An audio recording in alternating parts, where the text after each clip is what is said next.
Hello. Today, itatry nating i-fast charge yung ating Bluetti EB3A gamit ang solar panels. Most of you na may ganito, usually ang naaabot nyo lang ay mga nasa 150 to 165 watts kahit more than 200 watts yung solar panel nyo. So, sa video na ito, ipapakita ko sa inyo kung paano natin maaabot yung 200 watts.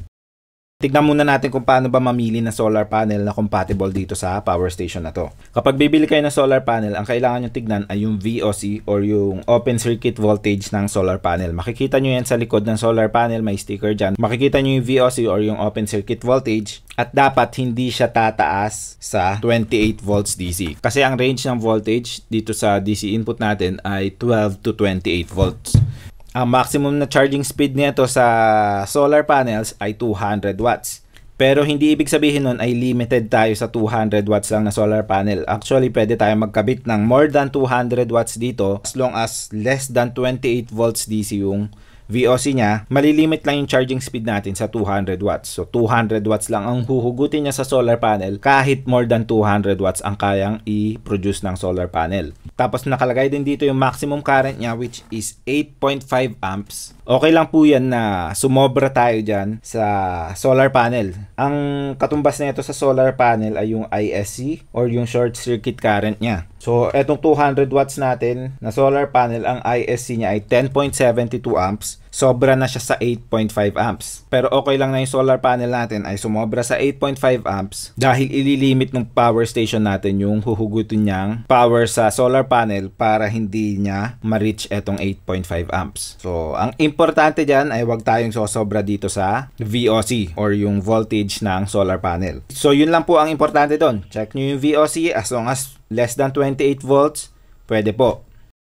Now, if gagamit naman tayo ng multiple solar panels, like kung gusto nyo gumamit ng dalawang 100 watts na solar panel, okay lang. Basta, hindi tayo kailangang sumobra sa 28 volts DC dito. So, paano natin ma-ensure na hindi tayo sosobra? Titignan nyo yung VOC, like ito sa ating 100 watts na solar panel, 22 volts. Remember, kapag gagamit tayo ng multiple solar panels, meron tayong dalawang option kung paano siya i-wire. Series at parallel. Kapag pinarallel nyo yung dalawang solar panels, yung total voltage ng dalawang solar panel ay pareho pa rin ng VOC. So, 22 volts pa rin. Kapag nag-series kayo ng solar panel, nag-a-add yung voltage niya. So, 22 volts plus 22 volts, nasa 44 volts na yun. Sobra na siya sa 28 volts DC nito.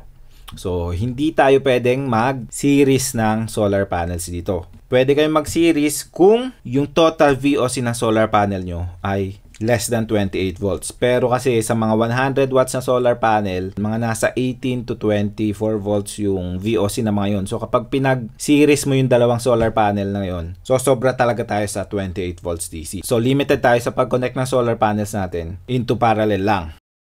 Ayun na yung solar panel natin na 200 watts. May 100 watts din tayo. Dalawa din yan. Before natin connect, ito rin yung isang tanong nyo lagi kung pwede ba yung flash fish dito. Yes, pwede po siya. So sa loob meron niyang cable, isasaksak nyo dito. Yan. Tapos yung kabilang dulo, maliit yan. Hindi yan papasok sa Bluetti natin. Pero meron siyang kasama na adapter para pwede natin siya ikabit. Ayan. So bilad ko lang muna sa araw. Ayan, nakabilad na. Ayan, nagcha-charge tayo ng 20 watts. So, mahina kasi yung araw natin. Ayun, tumaas na. Naging 40. Ayan. So, pwede po ang flash fish na 100 watts na solar panel dito sa Bluetti. Now, try na natin yung 100 watts natin. So, yung Bluetti natin may kasama siyang cable na pang charge sa solar. MC4 yung dulo. Doon yung ikakabit yung solar panel. At yung kabilang dulo dito.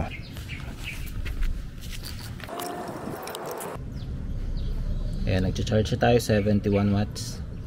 Ayan, so ayan yung solar panel. Kabit nyo lang yung wire papunta sa power station. Ganun lang. And then kung gusto natin tumaas, magpa-parallel nga tayo. At gagamit tayo ng ganito, pang parallel ng solar panel. Ayan.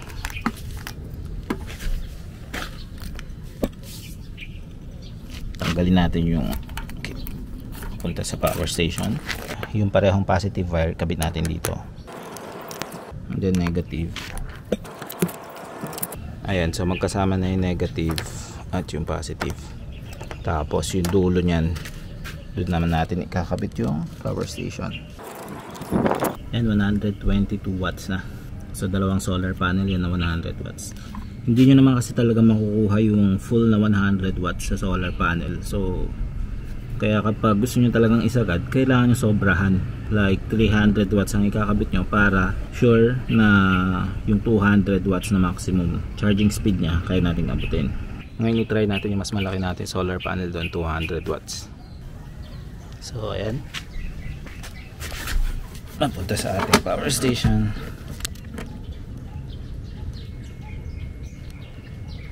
So yung isang solar panel natin 105. If napanood nyo na yung video natin yung before, hindi natin naabot yung 200 watts kasi bifacial, sabi nila kailangan din daw naarawan yung likod. Pero hindi naman yun yung topic natin ngayon. Gusto lang natin maabot yung 200 watts. So kung yung isang panel nakakakuha ng 100 watts, pag kinabit pa natin yung isa doon, dapat makakuha tayo ng 200. So i-parallel natin.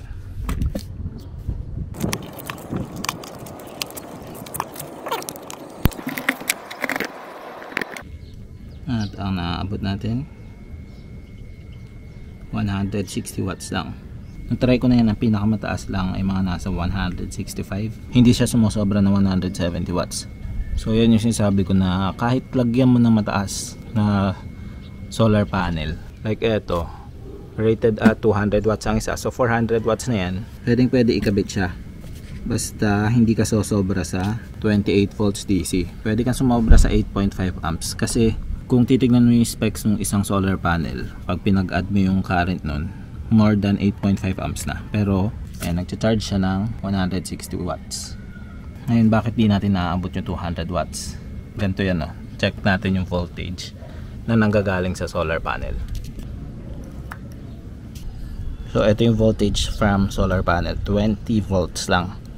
So if 20 volts yung nakukuha natin sa solar panel at 8.5 amps yung maximum current na possible dito, ayan, 170 watts lang yung possible na pwede nating ma-harvest. Kasi kahit na yung solar panel natin ay kaya mag-output ng more than 8.5 amps, 8.5 amps lang yung kukunin ng power station natin. So limited ka lang talaga sa 170 watts. Ngayon, hindi natin kayang pataasin yung current na to kasi limit na nga ng power station yan, 8.5 amps. Wala na tayong magagawa dyan. Ang pwede nating i-modify yung voltage. Ngayon, hindi tayo pwede mag-series kasi sosobra tayo sa 28 volts CC. Ngayon, ang pwede natin gawin ay maghanap tayo ng solar panel na mataas yung VOC nya, close sa 28 volts, para kapag nilagyan natin ng load, mas mataas kaysa sa 20 volts na nakukuha natin ngayon. Pero bihira kasi yung mataas na voltage ng solar panel kapag 100 watts to 200 watts or 300 watts. Usually ang susunod na dyan mga nasa 34 volts, sobra na sa 28 volts na kailangan natin. Ang solusyon natin dyan ay, as always, Elejoy. So ang gagawin nito ay i-step down niya yung voltage ng solar panel. So ang pwede natin gawin, pwede na nating i-series yung solar panel natin, mas magiging efficient na. Tapos iseset natin yung output ng voltage ng Elejoy natin to less than 28 volts. Siguro 25 volts or 26 volts yung iseset natin. So yung Elejoy ko, nilagyan ko ng mga connector ng XT60 para madaling ikabit. Dati ang gamit ko ay yung ganito, pero natutunaw siya kasi may low current lang yung connector na ganun. So wag nyo akong gayahin. So XT60 ang nilagay ko, mas okay to, mas madali ring ikabit. Tapos gumawa rin ako ng cable na may MC4 at XT60 sa dulo para makabit natin siya sa Elejoy natin. Kabit ko na to. So pwede na natin itong i-series. Ayan. Ayan, connect nyo na yung positive papunta sa negative na isang solar panel. Remember, wag nyo ikakabit yung naka-series na solar panel directly sa bluete nyo, masisira. May protection naman, sasabihin niya over voltage, pero wag nyo nang gawin, baka masira. Ayan. Tapos yung dulo niya XT60 na kabit natin sa input ng Elejoy natin. Liwanag, hindi natin makita tayo dito. Yan, nakaset ngayon sa 14.6 volts yung output. So itataas lang natin yan. Pindutin nyo lang to.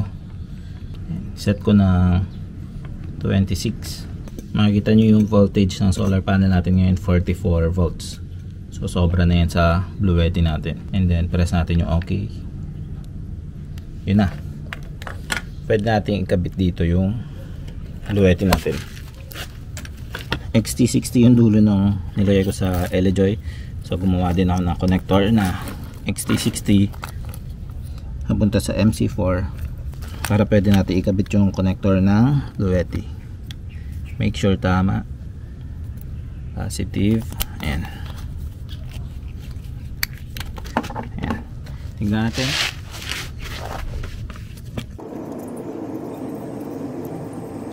Yun o, 199 watts na. Makulimlim kasi. Hindi masyado mataas yung araw. Hintayin natin tumaas ulit. Yan, 199 watts na. Hindi ko pa nakita umabot ng 200 yan. 199 watts lang talaga. Tapos sa clamp meter natin 8 amps, 8.2. So hindi 8.5 kasi mataas yung voltage natin, 26. Most likely kapag sinet natin sa 25 mas tataas pa yung current nito. Pero mas maganda na mas mababa yung current para hindi rin nasasagad yung 8.5 na limit. So kahit 500 watts pa ang ilagay mo dyan, 200 watts lang talaga ang kukunin nito kasi yun yung limit niya talaga.